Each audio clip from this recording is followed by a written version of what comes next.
Hello viewers, நீ நம்ம பார்க்க போறது Bleach episode 11 part 2.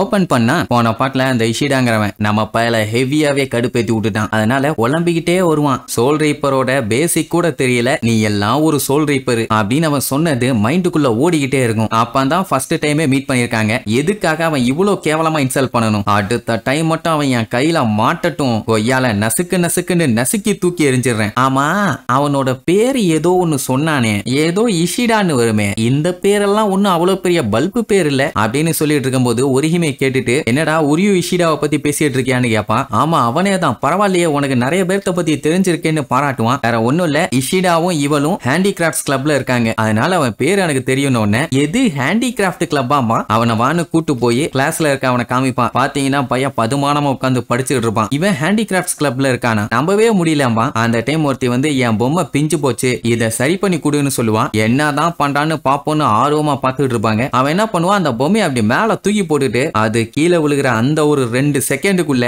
நூல் எடுத்து சுருகி அதுக்கப்புறம் புடிச்சு சரக்குன்னு தச்சு அடுத்த செகண்டே அவட்ட தூக்கி போட்டுருவான். பா வேற லெவல்ல பிக்ஸ் பண்ணிட்டேன்னு பாராட்டுவான். இதெல்லாம் எனக்கு சப்ப விஷயம், போயிட்டு வாமா. ஒரேமே எல்லாம் பார்த்துட்டு நல்ல பையன் தான், என்ன கொஞ்சம் டெரரா இருப்பான் அவ்வளவுதான்பா. ஆமான்ட்டு நம்மள கடுப்புல போவானா. ஏன்டா உனக்கும் அவனுக்கு ஏதாச்சும் பஞ்சாயத்தான்னு கேட்பான். பெருசா சொல்லிக்கிற அளவுக்கு ஒண்ணு இல்லைன்னு சொல்லிட்டு அங்க இருந்து கிளம்பிடுவான். அப்ப இஷிடாவை காட்டுறாங்க, அவன் பாட்டுக்கு வீட்டுக்கு போயிட்டு இருப்பான். அவனுக்கு தெரிஞ்சு போச்சு நம்ம இச்சுக்கும் அவனை ஃபாலோ பண்ணிட்டு இருக்கான்னு. கரெக்டா கண்டுபிடிச்சு, என்ன இச்சுக்கோ என்னைய வீடு வரைக்கும் ஃபாலோ பண்ண போறியான்னு கேட்பான். எப்பண்டா இதை கண்டுபிடிச்சேன்னு கேட்டா, நீயும் ஒருகிமேவும் கிளாஸ்ல கதவு கிட்ட மறைஞ்சு நின்று எட்டி பார்த்துட்டு இருந்தீங்களே, அப்பத்துல இருந்தே தெரியும்பா. பரவாயில்ல, நீ எல்லா விஷயத்திலயுமே நல்லா அலர்ட்டா தான் இருக்கேன்பா. அவன் புடிச்சு வண்டையா நம்மள திட்டுவான். ஏன்னா இச்சுகோவோட ஸ்பிரிச்சுவல் எனர்ஜி பாத்தீங்கன்னா கண்ணா பின்னான்னு லீக் ஆயிட்டு இருக்காமா. அதனால அதை ஒழுங்கா வச்சுக்க. இப்படி இருந்துச்சுன்னா நான் மட்டும் இல்ல, ஒரு குரங்கு கூட உன்னைய ஈஸியா கண்டுபிடிச்சிருந்தா முட்டா பயலாம்பா. நம்ம பயலுக்கு ஒண்ணுமே புரியல, என்னென்னமோ சொல்றான்னு. அவன் கரெக்டா சொல்லிடுவான். உங்ககிட்ட என்னதான் ஹை லெவல்ல ஸ்பிரிச்சுவல் எனர்ஜி இருந்தாலும் அதை எப்படி கண்ட்ரோல் பண்ணி யூஸ் பண்ணுங்கிற டேலண்ட்டும் இல்ல, எபிலிட்டியும் சுத்தமா இல்ல. ஏன்னா இப்படி ஒருத்தன் இருக்கேன்னு நீ என்னைய கண்டுபிடிக்கவே இல்லம்மா. எனக்கு எல்லாரோட ஃபேஸுமே அவ்வளோலாம் ஞாபகம் இருக்காது, அதனால மறந்துருப்பேன். இதெல்லாம் ஒரு மேட்ராம்பா. பட் இஷிடா அதை சொல்ல வரல. அவனுக்கு தெரியும் நம்ம பயலுக்கு பயங்கரமான ஸ்பிரிச்சுவல் பவர் இருக்குன்னு. சோ அதனால தான் நீ ஒரு சோல் ரீப்பரா மாறின. அண்ட் எனக்கு உன்னை பத்தியே நல்லாவே தெரியும், ரூக்கியாவோட உண்மையான ஐடென்டிட்டி என்னன்னு எனக்கு நல்லா தெரியும் அப்படின்ட்டு அவனோட ஸ்பிரிட் ரிப்பன்ஸை காட்டுவான். அதை பார்த்துட்டு நம்மால மிரண்டுருவான். இதுதான் ஸ்பிரிச்சுவல் எனர்ஜியோட கம்ப்ரஷன் அண்ட் மேனிஃபெஸ்டேஷன் அப்படின்ட்டு சரக்குன்னு வந்து நம்மளோட ஸ்பிரிட் ரிப்பனை புடிச்சு காட்டுவான். அது பாத்தீங்கன்னா ரெட் கலர்ல இருக்கும். ஒவ்வொரு சோல் ரீப்பர்ஸோட ஸ்பிரிட் ரிப்பன்ஸும் ஒவ்வொரு கலர்ல இருக்கும். எதுவுமே பாத்தீங்கன்னா ஒரே கலர்ல இருக்காது, அதுக்கு சான்ஸ் ரொம்ப கம்மி தான். சோ இப்படி ஏகப்பட்ட விஷயம் இருக்குது, இதெல்லாம் எதுவுமே உனக்கு தெரியல. வேணும்னா ஒண்ணு பண்ணலாம், நீயும் நானும் ஒண்டி சண்டை போட்டு பார்ப்போம், அப்ப தெரியும் நான் எந்த அளவுக்கு ஸ்ட்ராங்குன்னு. சோல் ரீப்பர்ஸ் எல்லாம் இந்த உலகத்துல வாழணும்னு அவசியமே கிடையாது, இந்த பூமிக்கு நீ ஒரு தேவையில்லாத வெயிட் தான். நம்ம பயல எந்த அளவுக்கு டேமேஜ் பண்ண முடியுமோ அந்த அளவுக்கு பண்ணுவான். அப்படியே கட் பண்ணி உரஹாரா ஸ்டோரை காட்டுறாங்க. அங்க ஜின்டாவும் உருருவும் ஸ்டோன் பேப்பர் சிசர் விளையாண்டுட்டு இருப்பாங்க. ஜின்டா பையன் என்னென்னமோ டகால்ட்டி வேலை பண்ணுவான், ஆனா கடைசியில உருரு தான் ஜெயிப்பான்னு வைங்க. ஆனா ஏத்துக்க மாட்டான். வா திருப்பி விளையாடுவோன்னு சொல்லிட்டு போங்காட்டம் ஆடிட்டு இருப்பான். உட்காந்து அழுவாளா.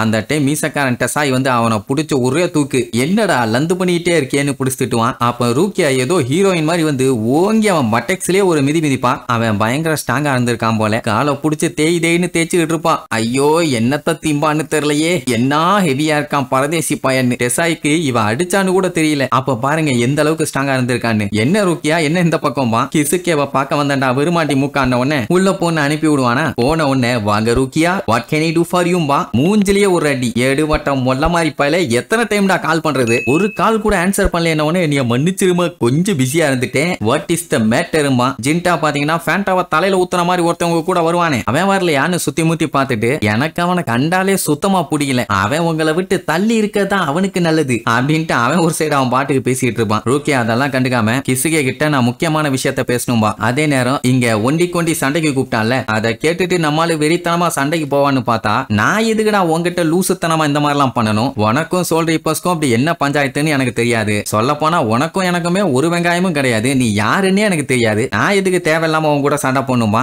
என்ன எஸ்கேப் ஆக பாக்குறியான்னு கேட்டா, சும்மா என்னைய நோண்டிட்டு இருக்காத, நீ என்ன நோண்டாலும் அதுக்கு நான் அசர்ற ஆள் இல்லன்ட்டு கிளம்புவான். ஆனாலும் அவன் விட மாட்டான். எப்படியாச்சும் நம்ம பையில உசுப்பேத்தி ஒண்ணு எனக்கு தெரியும் உன்னைய பத்தி. நீ சோல் ரீப்பர் ரூக்கியா கிட்ட இருந்து பவரை வாங்கினவன் தானே. நீ ஒரு சப்ஸ்டியூட் சோல் ரீப்பர்னு எனக்கு நல்லாவே தெரியும். அவளோட பெர்மிஷன் இல்லாம உன்னால ஒரு ஃபிங்கரை கூட அசைக்க முடியாது. அதுவும் எனக்கு தெரியும்பா. என்னடா சொன்ன அப்படின்னு நம்மளுக்கு கடுப்பாவான். அவன் பாத்தீங்கன்னா இன்னைக்கு சண்டையை போட்டு மண்டையை உடைக்கணும்னு ஒத்த கால நின்னுட்டு இருக்கான். இங்க கிசுகே குயின்சிங்கிற அந்த வேர்டை கேட்ட உடனே அந்த பேரை கேட்டு 200 வருஷம் ஆகுது. சரி அப்படின்னா என்னன்னு கேட்டா வேற ஒண்ணும் இல்ல, அவங்க வந்து ஒரு ட்ரைபு. இந்த உலகம் ஃபுல்லா அவங்க பரவி இருக்காங்க. சொல்ல போனா ஹாலோஸ் அழிக்கிறதுல அவங்க கொஞ்சம் ஸ்பெஷலிஸ்டுங்க. ஆனா அவங்க இனமே அழிஞ்சு 200 வருஷத்துக்கு மேல ஆகுது. ஏன் சடனா இப்போ வந்து கேட்டுட்டு இருக்கேன் உடனே அவளுக்கே ஷாக்கு. ஹியூமன்ஸ்ல நம்ம இச்சிகோ மாதிரி பவர்ஸ் இருக்கவங்க எல்லாம் ஹாலோஸை சென்ஸ் பண்ண ஆரம்பிச்சிட்டாங்க. அவங்கள மாதிரி ஆளுகளை தான் ட்ரெயின் பண்ணி ஃபைட் பண்ண வச்சாங்க. இப்படித்தான் அந்த ட்ரைபும் ஸ்டார்ட் ஆச்சு. சோல் ரீப்பர்ஸ் மாதிரியே அவங்களோட மிஷனும் ஹாலோஸ் எல்லாத்தையுமே அழிக்கிறது மட்டும்தான். ஆனா அதுக்காக சோல் ரீப்பர் மாதிரி அவங்க கிடையாது. பட் இவங்களுக்கும் அவங்களுக்கும் ஒரே ஒரு டிஃபரன்ஸ் மட்டும்தான். ஹாலோஸை கொல்லணுமா வேண்டாமா. சோல் ரீப்பர்ஸ் என்ன பண்ணுவாங்க, ஹாலோஸை பியூரிஃபை பண்ணி சோல் சொசைட்டிக்கு அனுப்புவாங்க. ஆனா அந்த குயின்சிஸ் மாதிரி ஆளுங்க எல்லாம் ஒரேடியா கொன்றுவாங்க.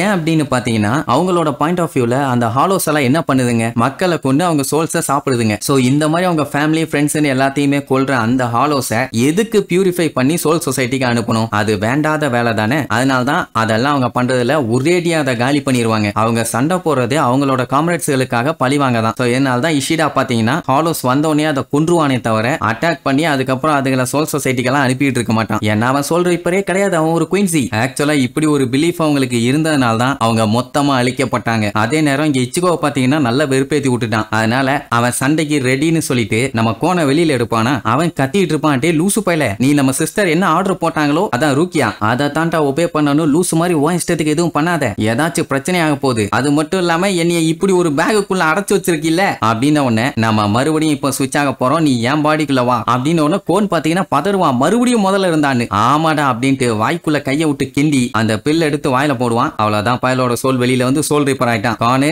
இவனை நான் போட்டு பொழக்கிறத அப்படி ஓரமா உட்காந்து வாட்ச் பண்ணு. தம்பி கொஞ்சம் ஓவரா ஆடிட்டான், செஞ்சிடுறேன் அப்படின்ட்டு ரெண்டு பேருமே ஒண்டி கொண்டி சண்டை போடுறதுக்காக வெறித்தனமா லுக் விட்டுட்டு இருப்பானுங்க. இனி இதுக்கப்புறம் இந்த சண்டையில நம்ம பையன் ஜெயிக்கிறானா இல்ல அவன் ஜெயிக்கிறானா இல்ல அதுக்கு இடையில ஏதாச்சும் குளறுபடிகள் நடக்க போகுதான்னு அடுத்தடுத்த எபிசோட்ல பார்க்கலாம். டாடா.